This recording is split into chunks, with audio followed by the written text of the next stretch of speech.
نبی علیہ الصلوۃ والسلام نے فرمایا من سمع سمع اللہ بہ، جو کوئی شہرت کے لیے کام کرتا ہے تو اللہ تبارک و تعالیٰ کل قیامت کے دن تمام اولین اور آخرین کے سامنے اس کو بھی مشہور کر دے گا، ادھر مشہور کر دے گا، اس کو ذلیل کرے گا۔ جو کوئی دکھانے کے لیے عمل کرتا ہے تو اللہ تبارک و تعالیٰ کل قیامت کے دن سب کے سامنے اس کو بھی ذلیل کرے گا، اس کو بھی عمل کو دکھا دے گا سب کے سامنے۔ جو اللہ کے لیے، جو اللہ جو چاہتے ہیں، جو اللہ ہم سے جو چاہتے ہیں وہ یہ ہے کہ ہر عمل کے اندر خلوص ہو، وفا ہو۔ نبی علیہ الصلوۃ والسلام نے فرمایا کہ سب سے زیادہ جو میں امت کے لیے، امت سے جو میں ڈرتا ہوں، جس عمل سے میں ڈرتا ہوں، جس خطرے سے مجھے خوف ہے، وہ یہ ہے کہ شرک اصغر، چھوٹا شرک۔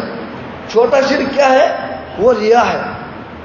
ان اخوف ما اخاف علیکم الشرک الاصغر، جو چھوٹا شرک ہے، شرک اصغر ہے، اس سے میں سب سے زیادہ تمہارے اوپر خوف کھاتا ہوں۔ تو صحابہ نے پوچھا یا رسول اللہ شرک اصغر کیسے کہتے ہیں؟ تو آپ نے فرمایا الریا، ریا نمود کے لیے، دکھانے کے لیے، دکھلاوے کے لیے عمل کرنا، دنیاوی غرض و غایت کے لیے عمل کرنا۔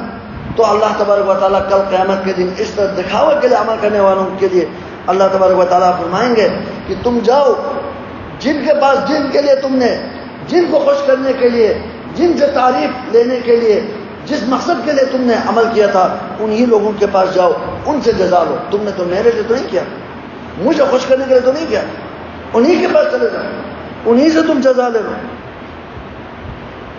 ہمیں معلوم ہونا چاہیے کہ عمل کے اندر جب تک خلوص نہ ہو، جب تک عمل خالص نہ ہو، اس وقت تک وہ عمل قابل قبول نہیں ہے۔